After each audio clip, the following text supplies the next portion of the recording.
Welcome back to Sportsbook Review Videos. We split a pair of NBA picks of the day on Saturday. Let's see if we can bounce back here. Go for a 2-0 evening on Sunday, and we will start it off in Atlanta, where the Indiana Pacers are coming into town to play the Hawks. Hawks come in as a 4.5-point favorite, total of 198. Now, both of these teams played last night.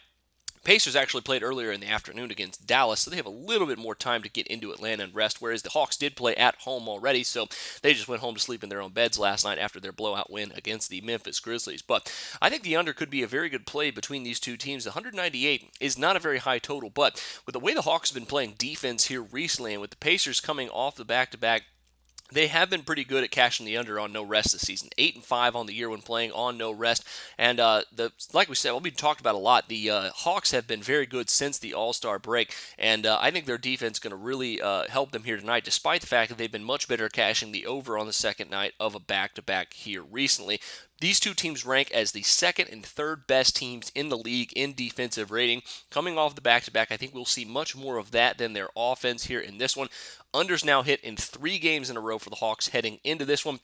And the unders also cashed in their 4 straight home games, allowing only 87 points per game in those 4 contests. Take the under here at 198. Next up is the Sacramento Kings playing host to the Utah Jazz tonight. And the Jazz come in as a 2.5-point road favorite after opening up as a 1-point dog.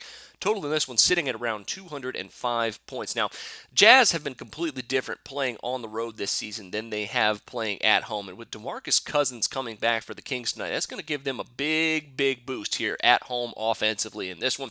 Last time these two teams played in Sacramento, the Jazz gave up 114 points. Now, that was back in December where they were really banged up, so not exactly the same thing here. But the Kings do have the ability to play very fast, and they have shown that this season. They're one of the fastest-paced teams in the NBA. But while doing that, they've been giving up a ton of points as well. But something that you haven't looked at is, I think, as much here recently, especially myself, until looking into this game a little bit more, is how many points the Jazz have been giving up on the road here recently, giving up an average of 105 points per game in their last 9 road games. And tonight against the Kings are probably going to try to speed them up as much as possible with the Jazz playing as one of the slowest paced teams in the league, one of the reasons why their defense and defensive rating is so good this season. But I think the over could be a very good play here at 205 points. The Kings have cashed the under at 20-15-1 this season with 1 day's rest in between their 2 games. Sacramento also, like as I said, giving up about 110 points per game when playing at home this season. Look for them to speed things up here in Sleep Chain Arena tonight. Take the over at 205. Best of luck to you on both of those. Make sure you check out my play on the Knicks and the Lakers as well tonight. But until then, for Sportsbook Review, I'm Jordan Sharp.